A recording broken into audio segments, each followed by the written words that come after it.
Hello everyone, I hope you are ready to enjoy your reading days. So before that, we will have the asynchronous format study and the lecture on Thursday.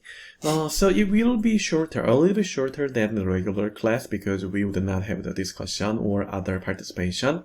But I will try my best to make the summarization and also just keep covering essentials and the key points instead of the reading all lecture slides. Alright, so let's start. So previously, on Tuesday, let me go back. So we were talking about the prejudice. So prejudice is similar with the discrimination, also very negative attitude toward some of the groups, usually the minority groups. So very interchangeably used as the racism or stereotype, even though there are some differences in the level of the antagonism or aggressiveness. So prejudice is not very good because it's just simplifying and just accepting or rejecting the groups based on their preferences and their history and whatsoever. But what are the backgrounds of the prejudice? Based on their characteristics and maybe one of you mentioned parenting style and the socialization. But there are so many theories. So the first theory is authoritarian personality, which means if they were raised in the very conservative sometimes or very authoritarian families, it means that any kind of the negotiation or discussion, these were not very well allowed. So the children, they became the adults, and then they would not accept some types of the differences. So obedience to authority and have low acceptance to the outgroups. So that may lead into the prejudice and the next levels of this discrimination. Frustration theory is very similar with the group threat theory, but a little bit different. Frustration theory means that anyone,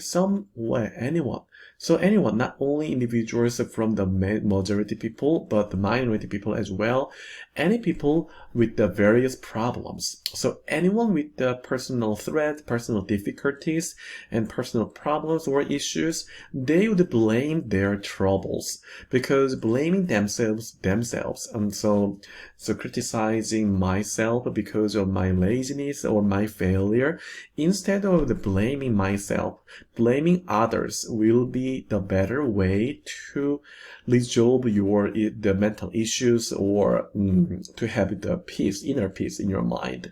So blame their troubles on the groups not liked, such as racial and ethnic or social minorities. So that's a little kind of the targeting the minority people to blame others instead of themselves. But these theories are not always very perfect because those who are not from authoritarian families and any difficulties, they would have the prejudices. So we would go to the micro level, the symbol interaction theory, such as social learning theory. People are merely conforming to the culture they grow up. Prejudice is a result of the socialization from parents, peers, and media, and other parts of the culture. So, for example, if you have so many families who have families and friends and other relatives or anyone who are very familiar with the new types of the culture, other groups, not only the United States, but also any other cultures over the world, you might have the better chance to have the flexibility in terms of the acceptance toward out of the groups. So that would be the social learning theory. It can be applied to the opposite direction of the lower acceptance like that. Group threat theory is that some people, usually the majority group of the people, they would feel threats from the immigrants or other groups because they would lose their privilege because of the new groups. So disagreement over the various political issues become hostile and prejudiced toward the groups, threatening their economic ground or social ground as a basis. So lynching African American included the Southern when the Southern economy worsened, and recently, after onset of COVID-19, immigrant workers, for example, they were blamed to just replace the U.S. citizens or those who were born in the United States.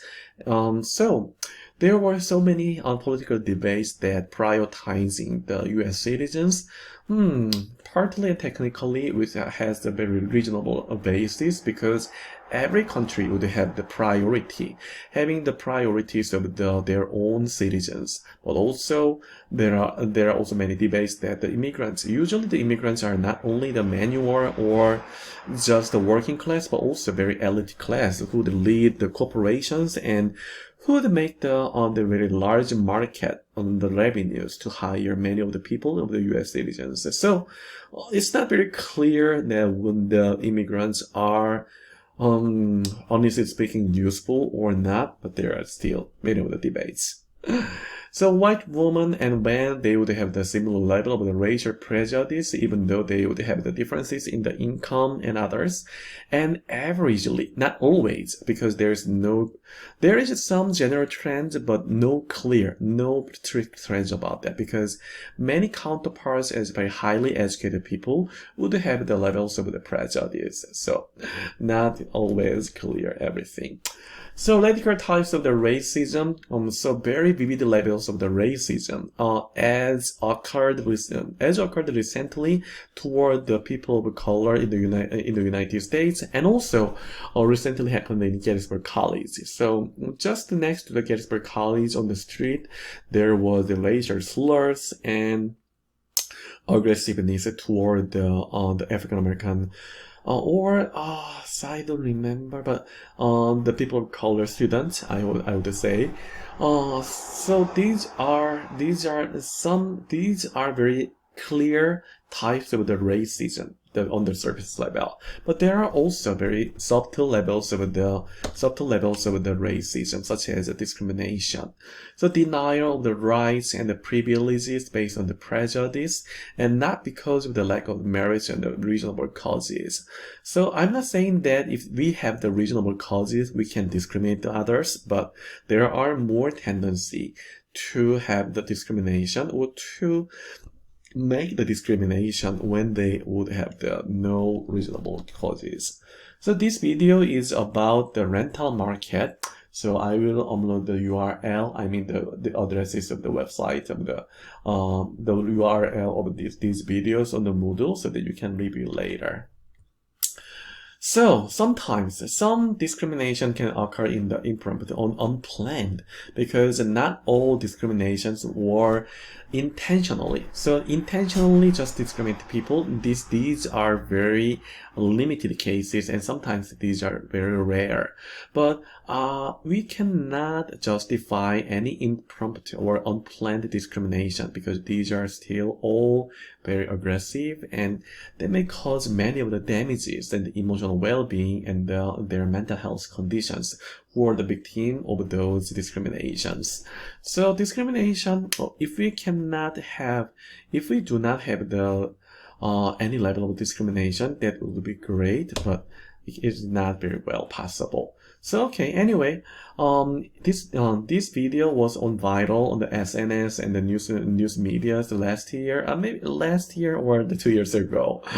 So there was the African American guy, and this woman was walking through on the Central Park in New York, and she called and threatened to call the police because she was blamed not to have the line for the dog. So that was the case of some levels of discrimination, because she might know that the police brutality may revenge her threats. So individual discrimination, as they have as individuals, and many of the people they have.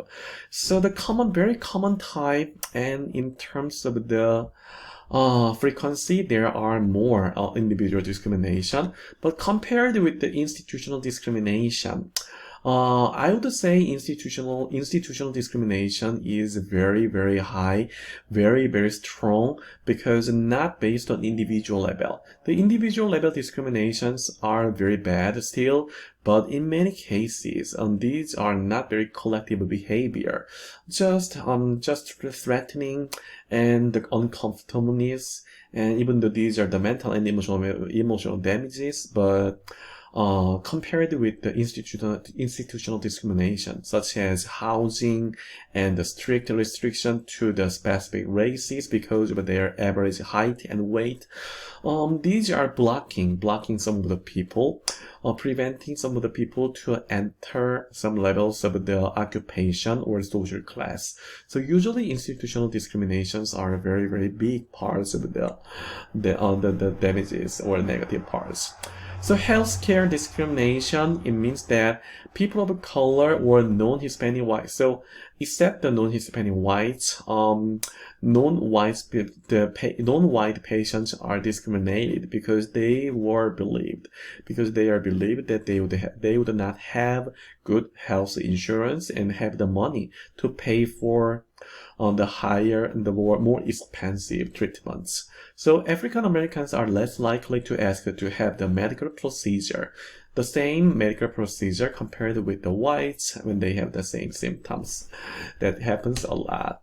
The housing discrimination in mortgage approvals and applications, by realtors, as you could see in the video, about the even though they would have the same occupation and income, all the same backgrounds, the names, the individuals with the names of the minorities, they would be denied, more likely, they would be denied more than others, like the whites or non-Hispanic whites. So these are happening a lot in the situation. Also, we will see more in the later part of this semester, but wage gap. So gender wage gap, the educational wage gap, and the racial minorities still earn less than whites, as you could see in the graph before. So study found that African Americans without a criminal record would be hired at the same role rates as the white applicants with a criminal record. So with that amount of the penalty, so African Americans are suffering from the same level of amount of the penalty with those who have the criminal record, which is very surprising.